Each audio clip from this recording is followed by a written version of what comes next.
दोस्तों, जो बच्चे सरकारी सेवा की तैयारी कर रहे हैं और उनका नहीं होता है तो फिर क्या होता है। एक बच्चा जो मेरा जानकार है, मैं उसको जानता हूँ। उसने टीचर ट्रेनिंग करने के बाद जो सरकारी सेवा की तैयारी करी, फिर एक बार वो एक नंबर से रह गया। फिर उसने और ट्राई करी, दूसरी बार 1-2 साल बाद में और भर्ती के लिए उसने प्रयास किया। उस प्रयास में उसने अच्छी मेहनत करी, उसमें भी कुछ मार्जिन से रह गया।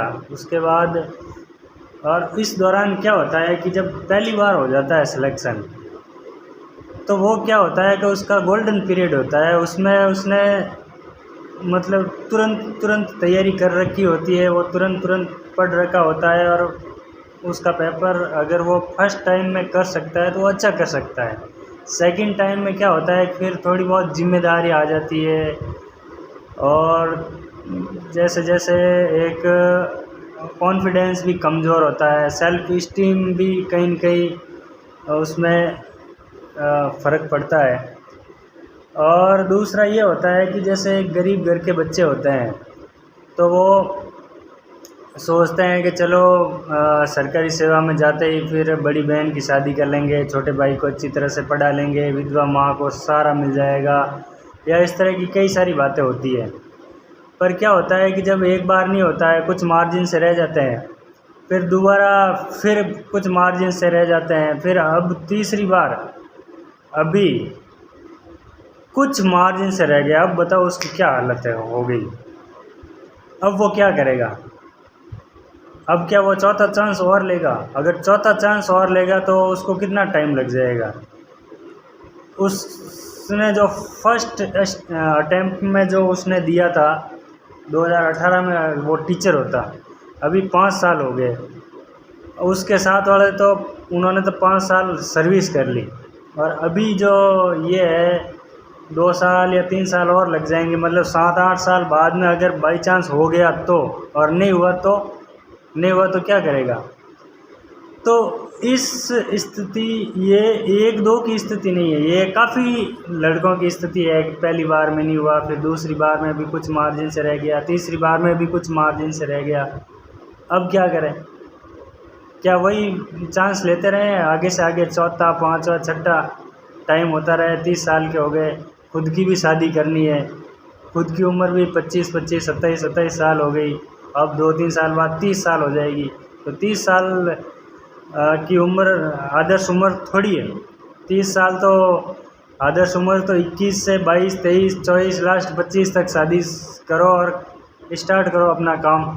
बट क्या होता है कि ये सरकारी सेवा के चक्कर में सारा, सही बताया होता, आधी ज़िंदगी बर्बाद हो जाती है। तो इस संबंध में आपको रेगुलर कुछ न कुछ करते रहना चाहिए साइड में। ऐसे नहीं कि बस वो एक सरकारी सेवा ही है तो बस आप जैसे टीचर की तैयारी कर रहे हो, तो आप हो सकता है आप प्राइवेट स्कूल में अच्छा पढ़ो, जिससे आपकी स्किल भी बढ़ेगी, कम्युनिकेशन भी बढ़ेगा और आप धीरे धीरे शार्प होते जाओगे।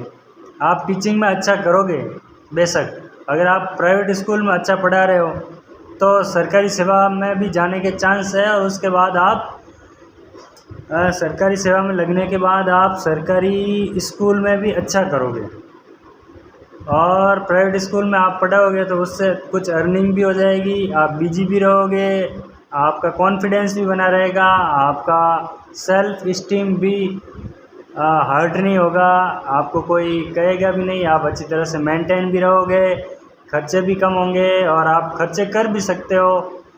और दूसरी बात यह है कि आज के टाइम में मैं कह सकता हूँ कि 2015 से पहले और 2015 के बाद में पढ़ाई का ट्रेंड बिल्कुल चेंज हो गया है। 2015 से पहले ऑनलाइन क्लासेज इतनी कम थी, या बहुत कम थी, ऑनलाइन लोग कम पढ़ते थे, इंटरनेट भी नहीं हुआ करता था, या इंटरनेट महंगा हुआ करता था, वाईफाई वगैरह ये होती नहीं थी उस टाइम।